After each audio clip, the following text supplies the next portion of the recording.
You mentioned briefly the amount of consumers that are struggling with electrical bills. Well, you were tweeting recently about electrical bills in Europe, and we've had conversations with people over there. And I'm just trying to like mentally, frame this for the listeners is like print out your electrical bill and then just add a zero and imagine how challenging that like is for not just your house, but businesses and everything else. I mean, you say at a zero, just to be clear, the 5 year running average price in euros per megawatt hour in Germany and France is like 48. This winter is trading. So the next, call it November, December, January, it's trading north of 1,000. We're literally talking, you said put a zero on it. I would say you're actually going to have to multiply it by 20 for a brief period of time. But for the year, you're going to be right. Put a zero, maybe multiply it by 1.15 instead of 10. And again, if you had a $400 bill that turns into 4,000 or 6,000, you can't possibly pay it if you're an average citizen.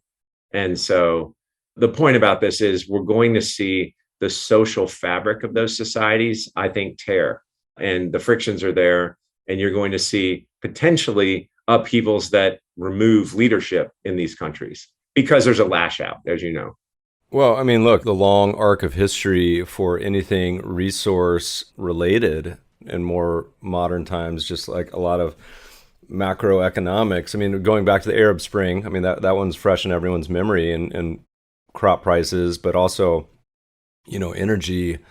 I mean, my goodness, it's hard to see how it doesn't create that sort of environment. I agree. And you mentioned the Arab Spring, which was really about food availability and food pricing.